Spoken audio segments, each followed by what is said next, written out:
Baiklah, berikut merupakan halaman daftar tahun ajaran. Pada halaman daftar tahun ajaran ini terdapat form tambah tahun ajaran yang berfungsi untuk menambah tahun ajaran. Pada form ini terdapat tahun ajaran, waktu mulai, dan waktu selesai.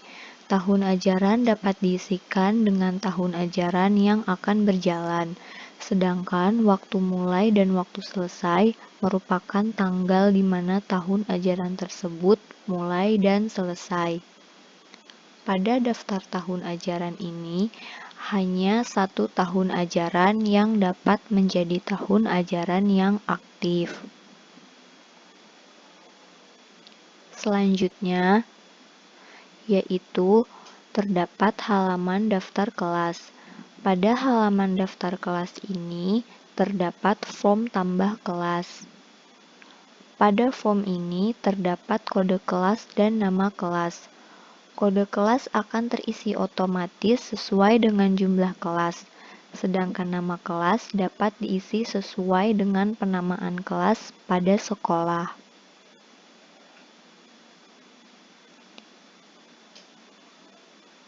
Berikutnya, terdapat form pendaftaran calon siswa baru. Pada form ini berisi data pendaftar, data orang tua, dan konfirmasi pendaftaran. Pada data pendaftar, data yang harus diisikan adalah biodata calon siswa, yaitu nama lengkap, tempat lahir, tanggal lahir, jenis kelamin, agama, jumlah saudara, anak keberapa, dan juga alamat. Setelah biodata siswa diisikan, selanjutnya akan menuju halaman data orang tua untuk mengisikan biodata orang tua. Sebelum mengisikan biodata orang tua, terdapat pilihan.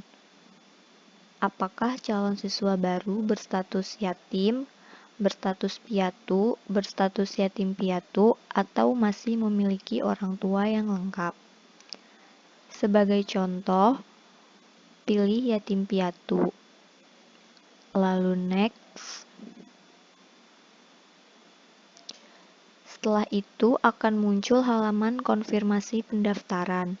Pada halaman ini, calon siswa mendapatkan kode pendaftaran untuk melakukan pembayaran.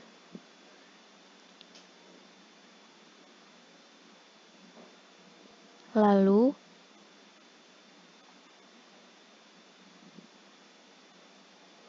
data siswa yang telah melakukan pendaftaran akan masuk pada daftar siswa calon. Dan jika calon siswa sudah membayar pendaftaran, maka data siswa akan masuk pada daftar siswa tetap.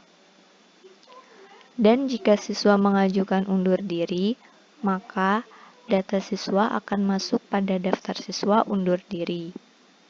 Pada saat siswa melakukan undur diri, semua komponen biaya akan dikembalikan kecuali uang pendaftaran sebesar Rp50.000.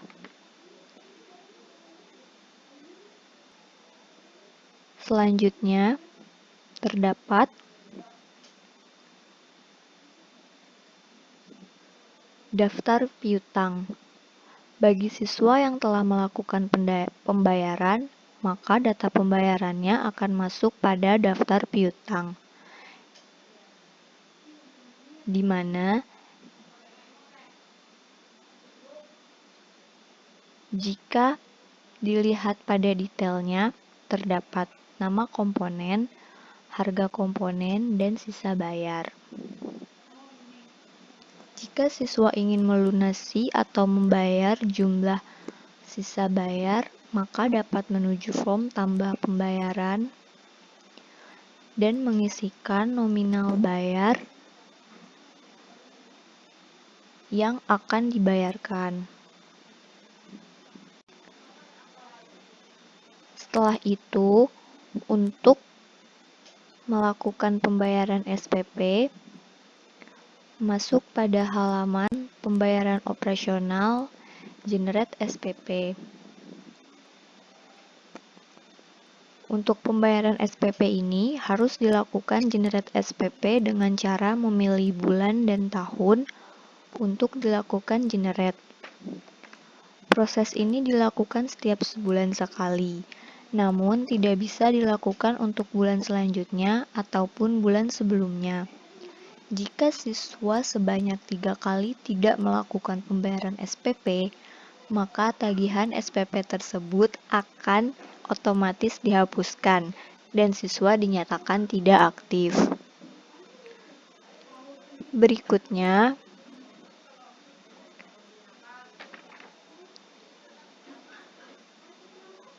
terdapat kartu piutang siswa yang berfungsi untuk melihat rekapan piutang siswa. Untuk melihatnya, pertama-tama pilih siswa, lalu pilih bulan, pilih tahun. Setelah itu akan muncul rekapan piutang siswa sesuai dengan data yang dipilih. Pada halaman ini terdapat tanggal, kode transaksi, keterangan debit dan kredit. Keterangan pada kartu piutang siswa ini merupakan komponen pendidikan yang dibayarkan oleh siswa, seperti pendaftaran, uang baju, uang pembangunan, dan uang buku.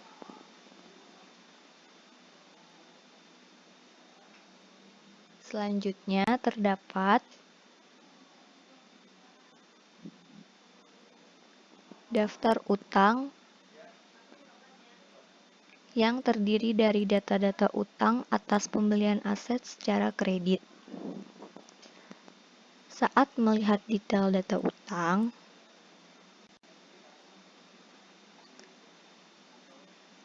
akan diketahui daftar angsuran yang telah dilakukan.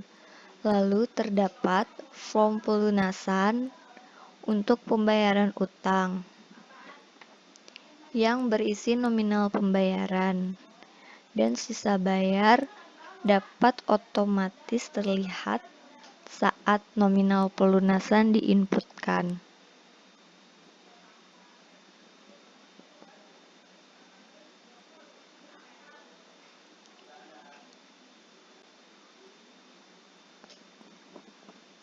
Lalu terdapat kartu utang yang berfungsi untuk melihat rekapan utang pada daftar utang sebelumnya. Untuk melihatnya hampir sama dengan kartu piutang siswa. Pilih bulan, pilih tahun. Selanjutnya kartu utang akan muncul sesuai dengan bulan dan tahun yang dipilih. Kolom pada daftar utang juga terdapat tanggal, kode transaksi, keterangan debit dan kredit.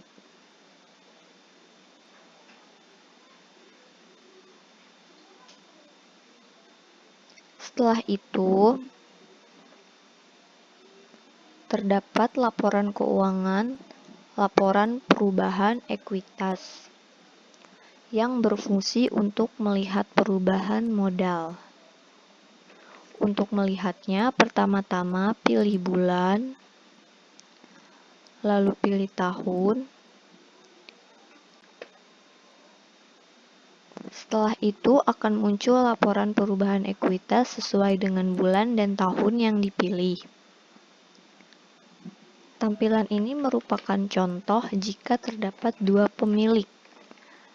Pembagian laba untuk masing-masing pemilik dihitung dengan cara modal pemilik dibagi total modal dikali 100% dan dikali laba atau rugi yang berasal dari laporan laba dan rugi. Lalu masing-masing laba tersebut akan ditambah modal pemilik, lalu dikurangi masing-masing price pemilik. Dan barulah dapat diketahui modal akhir dari masing-masing pemilik dan ditotalkan menjadi total modal akhir.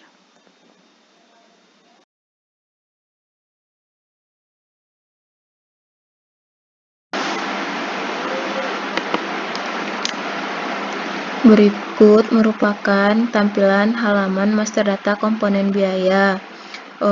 Di halaman master data komponen biaya terdapat button tambah komponen yang berfungsi untuk menambah komponen biaya yang ada di RA Bahrul Ilmi.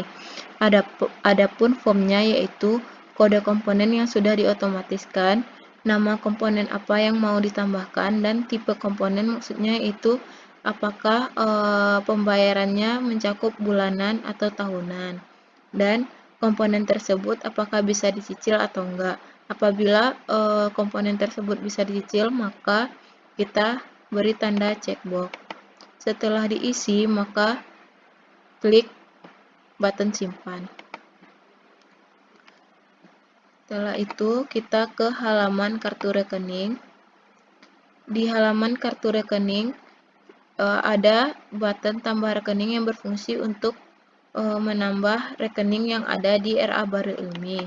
Adapun formnya yaitu kode rekening, nama bank yang akan kita input, nomor rekening, dan pemilik kartu yang akan kita bikin.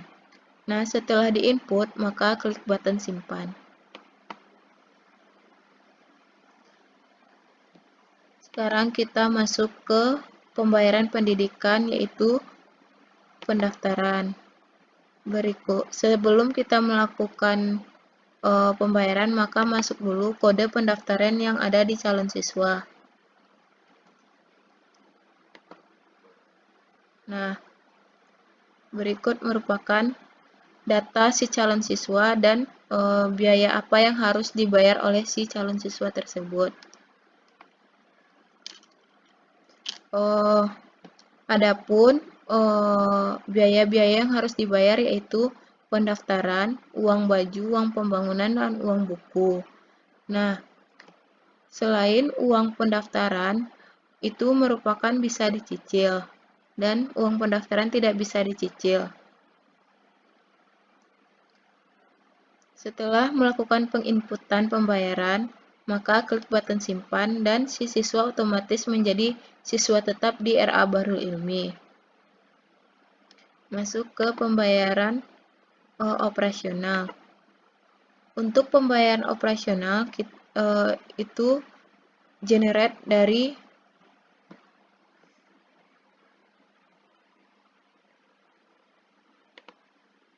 SPP yang dilakukan per bulannya. Jadi setiap bulannya biaya SPP itu 25.000. Dan di sini merupakan form untuk input bayar SPP. Setelah melakukan penginputan, maka klik button simpan. Ini merupakan tampilan dari daftar tabungan siswa. Tabungan siswa. Kita pilih siswa, klik. Nah, maka muncul tampilan. Jika si siswa ingin menabung, maka klik button tambah tabungan, maka muncul form yang berisi nominal berapa siswa yang akan menabung, tanggal, dan keterangan. Setelah kita mengisi form tersebut, maka klik button simpan. Untuk siswa hanya bisa menabung dalam sekali sehari. Apabila si siswa tidak menabung dalam hari ini, maka menabungnya di hari berikutnya. Nah, lanjut ke dana BOP.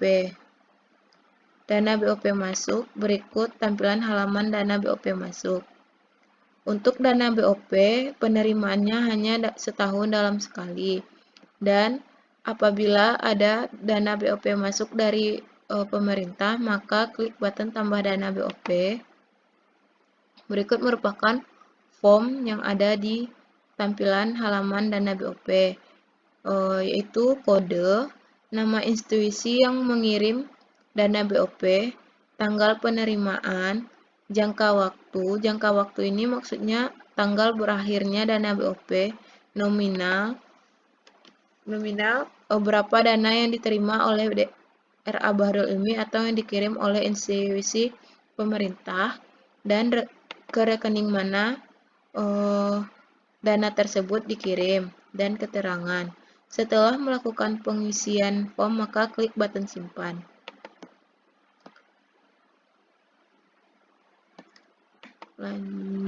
Berikut tampilan setoran bank masuk. RA Bahrul Ilmi melakukan penyetoran ke bank dalam waktu sekali seminggu. Nah, untuk apabila ingin menyetor dana, maka klik button tambah setoran masuk. Berikut tampilan formnya, yaitu pilih rekening yang akan digunakan, kode giro, dan nominal uang yang akan disetor ke bank, dan keterangan.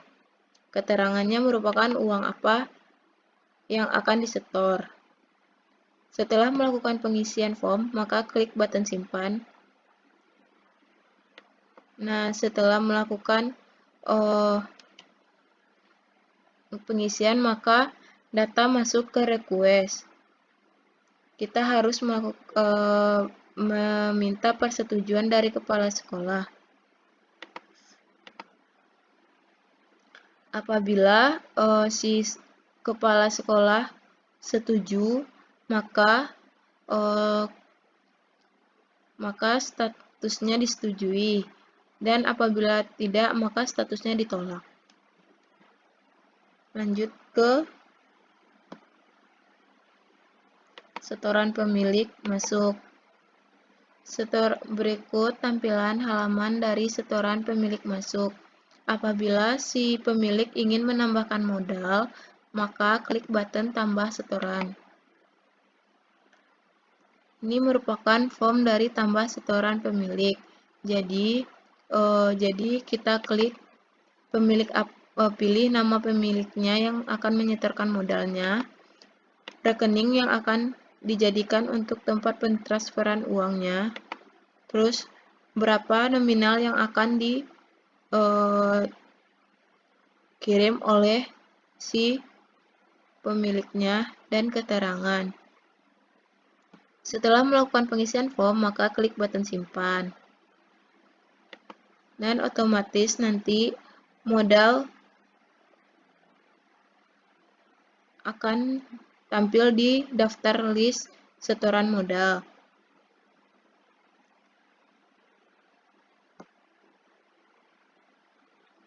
Masuk ke laporan, yaitu laporan penerimaan kas. Jadi, di laporan penerimaan kas yaitu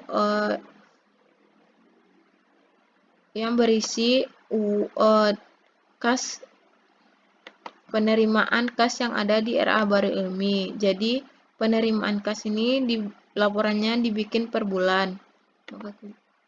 Jadi, penerimaan kas di bulan Mei berikut tampilannya. Adapun transaksinya yaitu BOP, setoran, komponen pendidikan. Dan untuk laporan penerimaan kas ini kita munculnya per bulan. Laporan arus kas.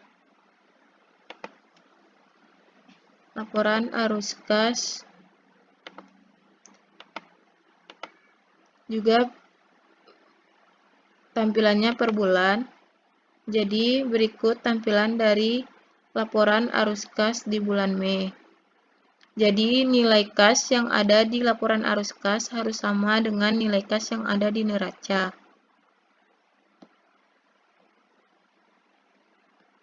Dan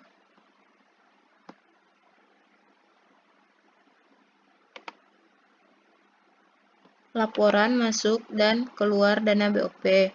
Jadi, maksud dari laporan masuk dan keluar dana BOP yaitu laporan yang berisi dari dana BOP yang diterima dan dana BOP yang keluar. Jadi, penggunaan dana BOP ini terlihat di laporan masuk dan keluar dana BOP.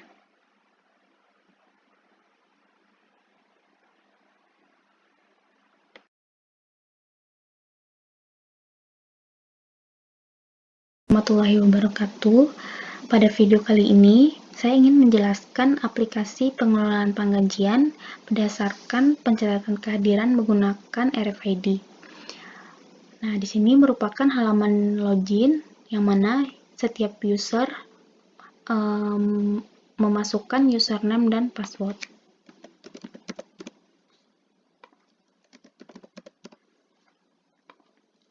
Nah, setelah memasukkan username dan password, maka otomatis masuk ke dalam tampilan aplikasi. Di sini terlebih dahulu saya akan menjelaskan master data dari aplikasi penggajian itu sendiri. Di sini terdapat master data jabatan, karyawan, waktu, lembur, hingga tunjangan. Jabatan ini merupakan master data jabatan yang mana terdiri dari kode, nama jabatan, dan gaji pokok. Selanjutnya, ini merupakan daftar dari karyawan, yang mana terdiri dari kode, nama karyawan, jabatan, dan kontak karyawan hingga status karyawan. Selanjutnya, ada master data waktu, di mana pada master data daftar waktu kerja ini merupakan jadwal melakukan tapping dari waktu tiba hingga waktu pulang setiap harinya. Selanjutnya, master data lembur, yang mana terdiri dari jumlah lembur hingga nominal. Dan master data tunjangan, yang mana terdapat nama tunjangan, tipenya, apakah itu harian, bulanan hingga tahunan, dan nominal tunjangannya. Selanjutnya, dari master data, saya akan menjelaskan transaksi dari aplikasi penggajian. Di sini ada absensi, yang mana terdiri dari perizinan dan lihat absensi. Perizinan di sini merupakan daftar pengajuan izin yang diajukan oleh karyawan akan masuk ke bagian daftar pengajuan izin, apakah itu diterima atau ditolak.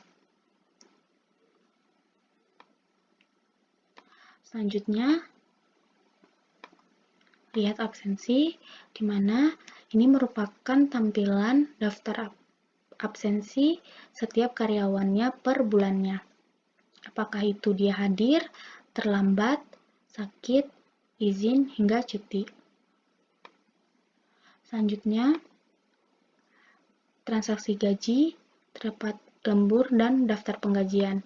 Lembur di sini di mana bagian admin harus menambah lembur atau memilih karyawan yang melakukan lembur, total lemburnya hingga tanggal lemburnya. Maka data yang telah diinputkan otomatis akan masuk ke daftar penggajian. Nah, ini merupakan daftar penggajian setiap bulannya. Nah, pada detail gaji ini terdapat nama, kehadiran, nominal kehadiran, gaji pokok, lembur, tunjangan, utang, PPh, hingga total gaji per bulannya. Selanjutnya, RFID, di mana setiap karyawan melakukan tapping pada menu absensi RFID ini. Selanjutnya, laporan penggajian. Nah, laporan penggajian ini juga sama seperti daftar penggajian yang sudah saya jelaskan.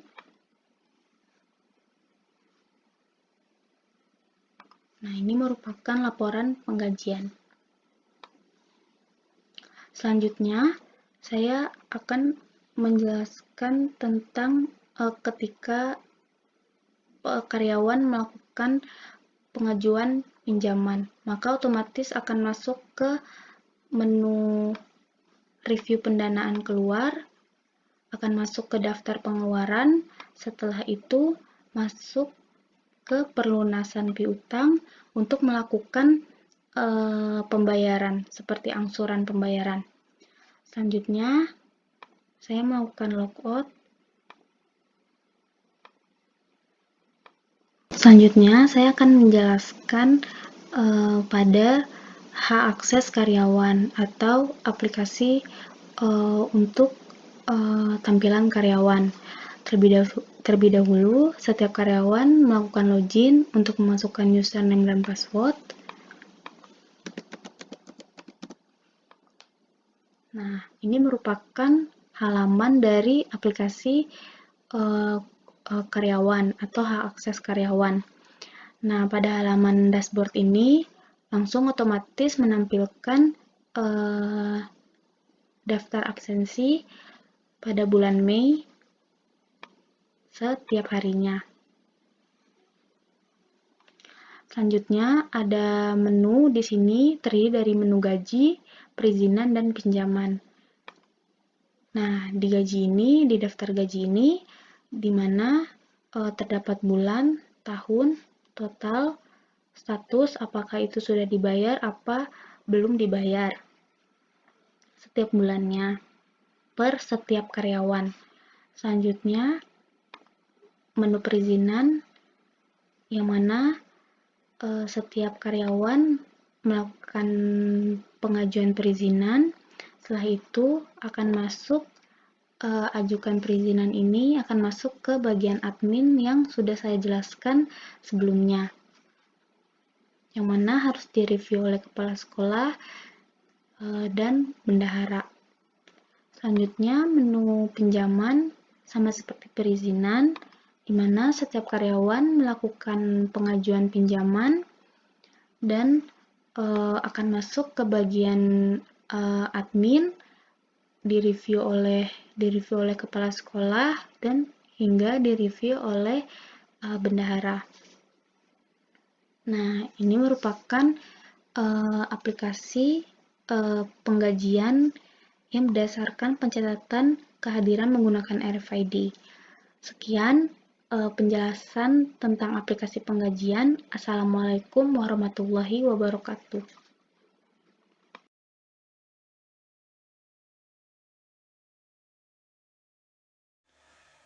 Di sini saya akan menjelaskan mengenai master data, transaksi, dan laporan yang berkaitan dengan aktiva tetap. Untuk master data sendiri, di sini terdapat master data kategori, aktiva, lokasi atau ruangan, dan vendor. Untuk master data kategori, di sini terdapat button tambah kategori, yang jika kita klik maka akan muncul kode kategori secara otomatis, nama kategori yang harus kita inputkan, dan masa pakai. Masa pakai di sini merupakan umur ekonomi suatu aktiva. Jika sudah, maka kita klik simpan. Maka master data akan muncul pada daftar kategori. Yang kedua, master data aktiva. Master data aktiva, di sini terdapat button tambah aktiva. Yang jika kita klik, maka akan muncul kode aktiva, nama aktiva yang harus kita inputkan, kategori, dan pilih akun. Untuk kategori sendiri di sini merupakan kategori yang sudah kita inputkan sebelumnya di master data kategori. Untuk pilih akun di sini gunanya untuk mempermudah saat penjurnalan. Jika sudah terisi semua, maka kita klik button simpan, maka master data aktiva akan muncul pada daftar aktiva. Yang ketiga, master data lokasi atau ruangan. Jika kita klik button tambah lokasi, maka di sini akan muncul kode lokasi secara otomatis, nama lokasi yang harus kita inputkan. Jika sudah terisi, maka di sini kita klik button simpan, maka master data lokasi akan muncul pada daftar lokasi. Yang keempat, master data vendor.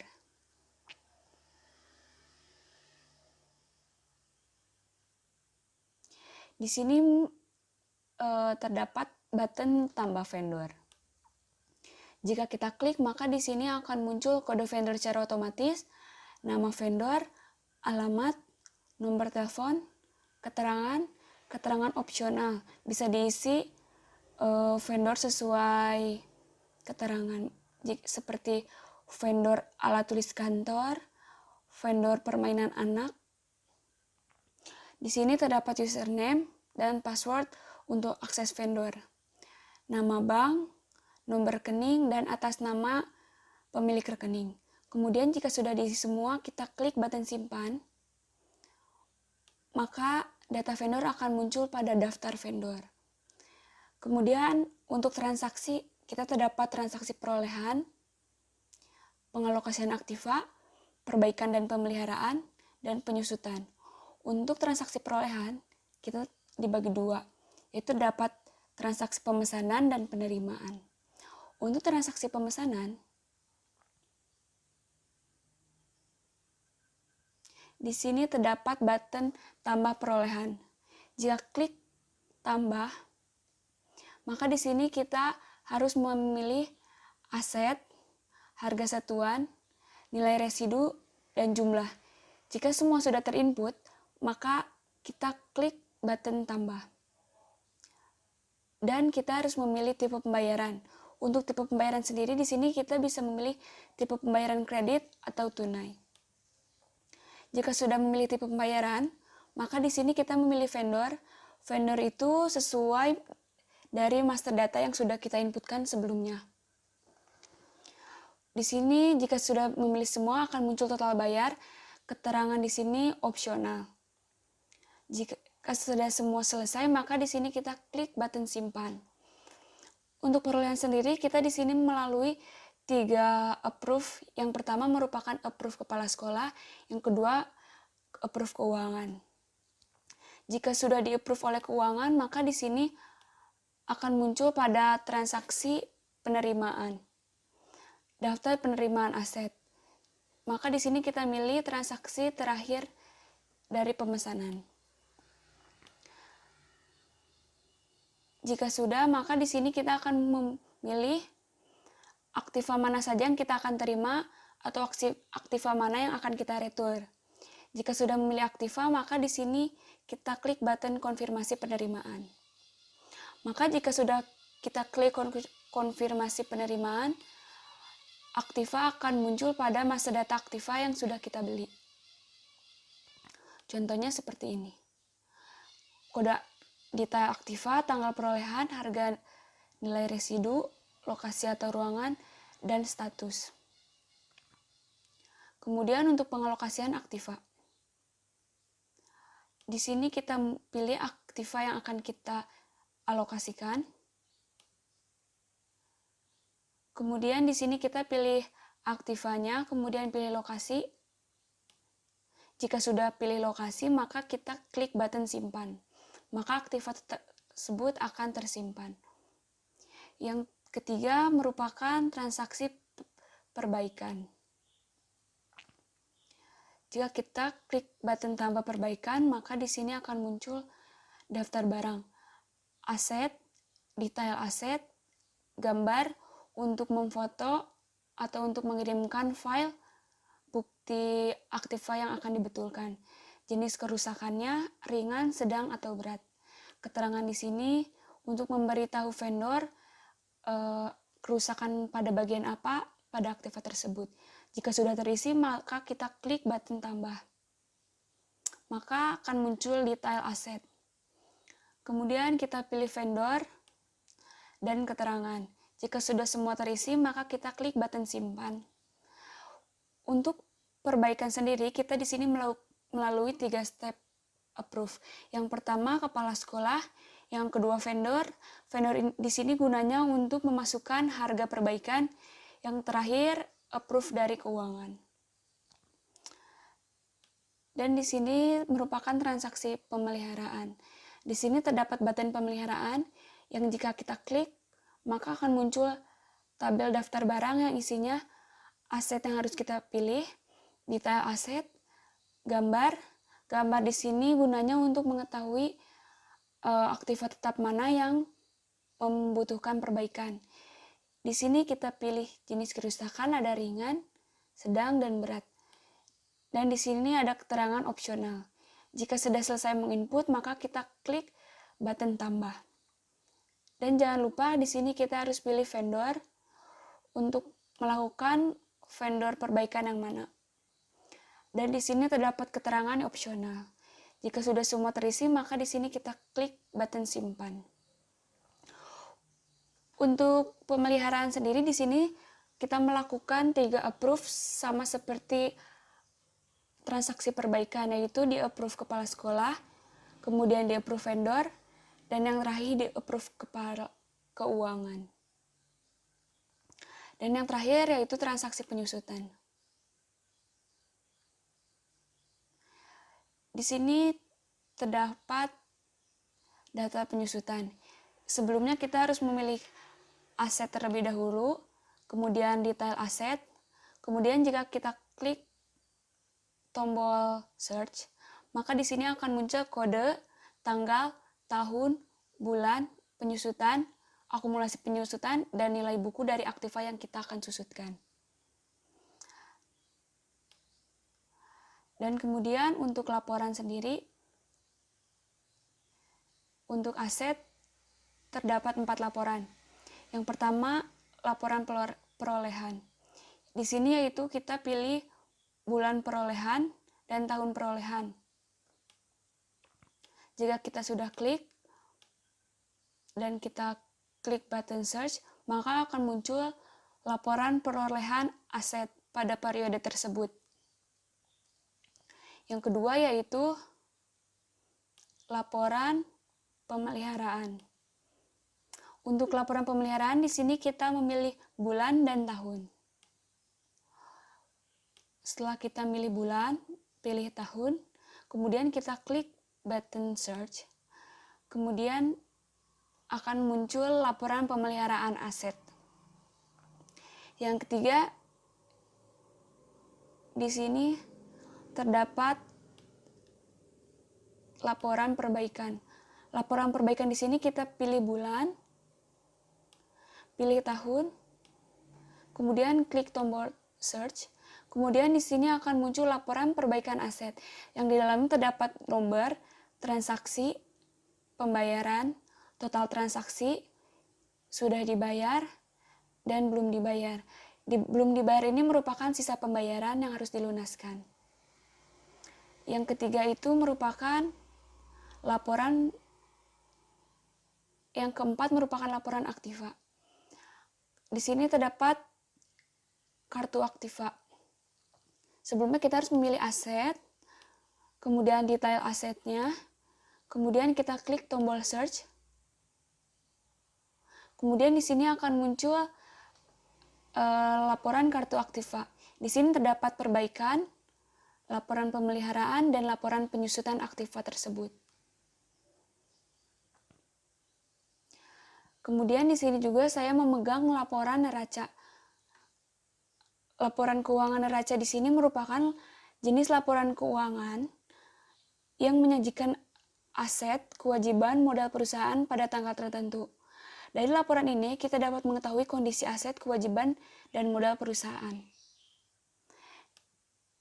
Dan ini merupakan laporan neraca. Sebelumnya kita pilih bulan,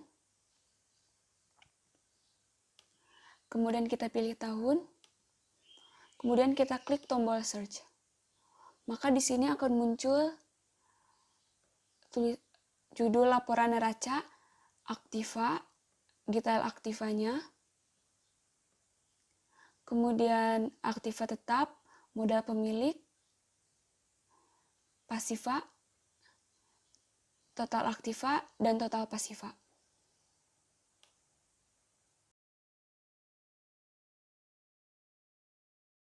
Assalamualaikum warahmatullahi wabarakatuh. Pada kesempatan kali ini, saya akan menjelaskan mengenai aplikasi berbasis web dengan judul Aplikasi Pencatatan Pengeluaran Kas, Jurnal Umum, dan Kartu Ekuitas Pemilik.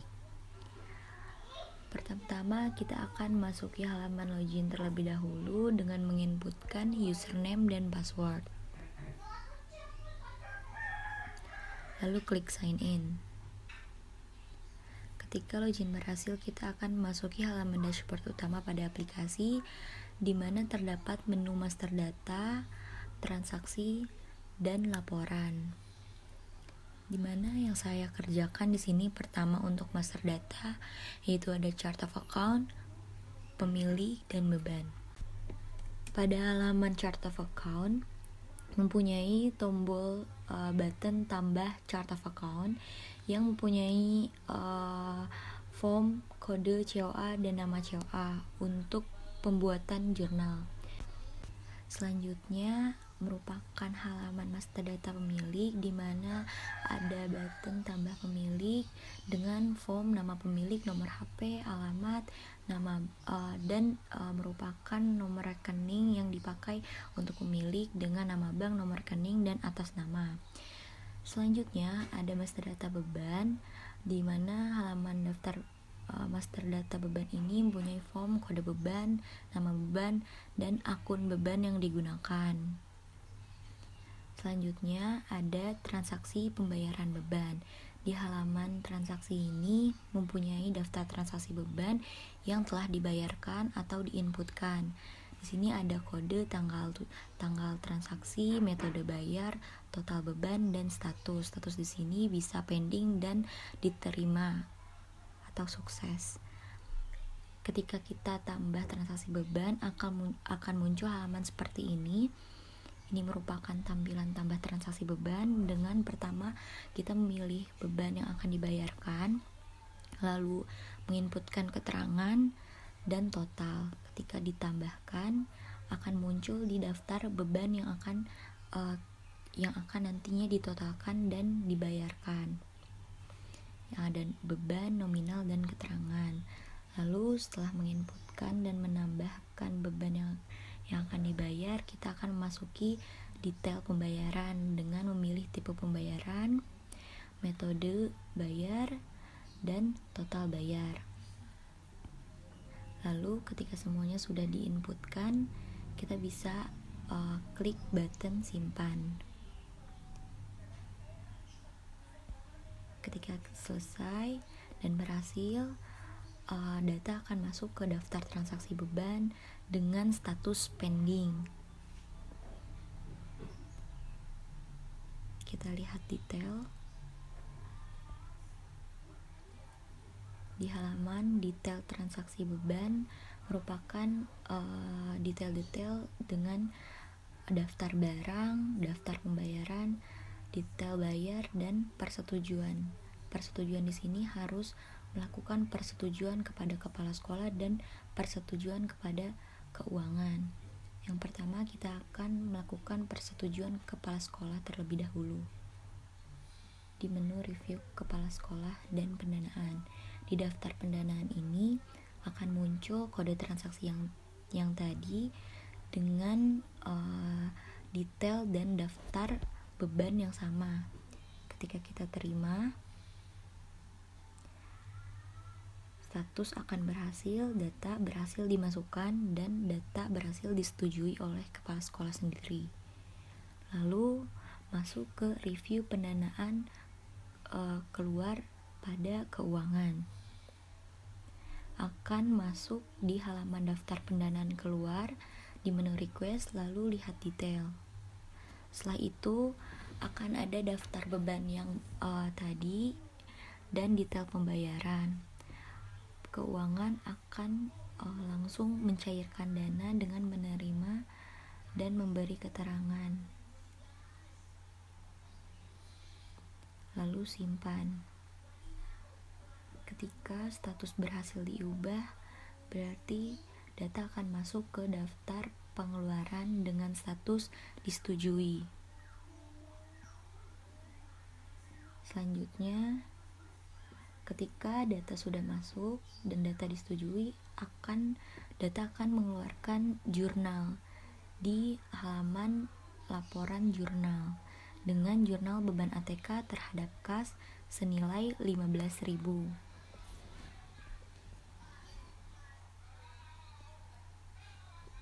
Setelah itu masuk ke transaksi dana BOP keluar.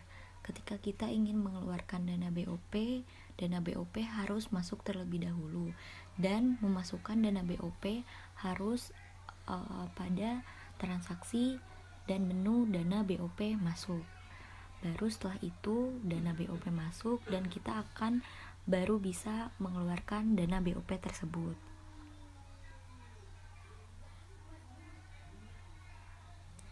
Setelah itu masuk ke transaksi setoran bank keluar. Memasuki halaman transaksi setoran bank keluar, ada daftar setoran bank keluar. Di sini ada nomor, kode, nomor giro atau ID bukti transaksi, nominal,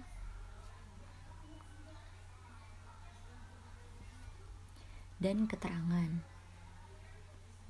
Kita inputkan terlebih dahulu.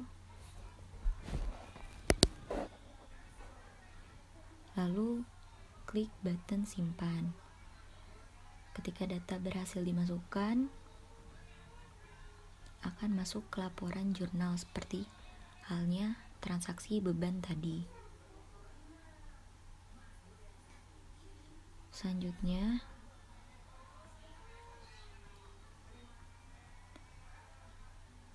ada transaksi setoran pemilik keluar. Sama seperti proses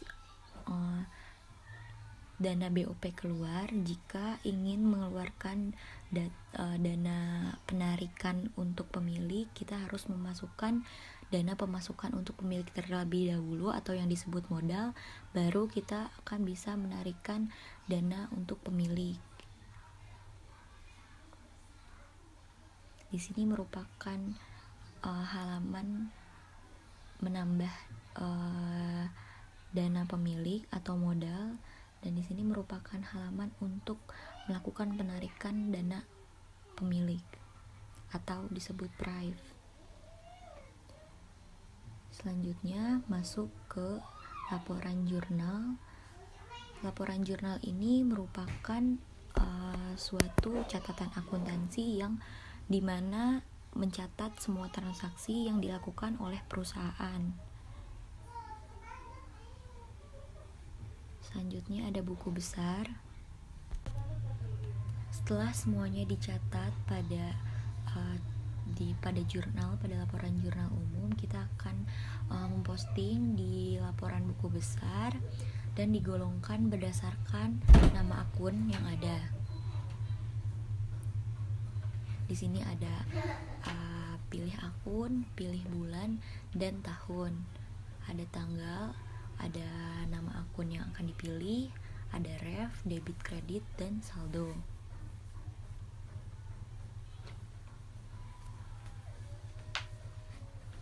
Selanjutnya ada laporan pengeluaran kas. Pertama-tama kita akan memilih bulan dan tahun yang akan kita lihat laporan pengeluaran kasnya. Berikut merupakan halaman laporan pengeluaran kas pada bulan Mei tahun 2020. Merupakan ada tanggal transaksi, pengeluaran, dan total pengeluaran.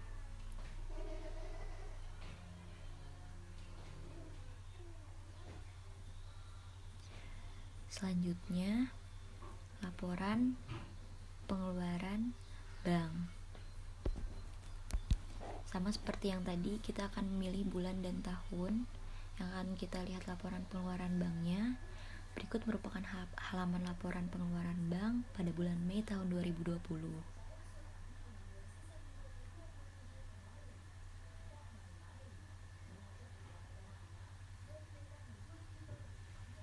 Selanjutnya,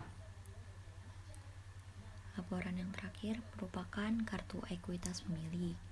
Berikut merupakan halaman laporan kartu ekuitas pemilik, di mana di sini kita bisa melihat transaksi yang dilakukan oleh pemilik. Yang pertama ada modal, kedua ada prive, dan laba atau rugi yang diraih oleh pemilik. Di sini kita bisa melihat menginputkan nama pemilik, menginputkan bulan dan tahun yang akan kita lihat kartu ekuitasnya. Setelah transaksi nanti terjadi, di sini akan tampil transaksi yang dilakukan oleh pemilik. Sekian dari saya. Wabillahi taufiq wal hidayah. Wassalamualaikum warahmatullahi wabarakatuh.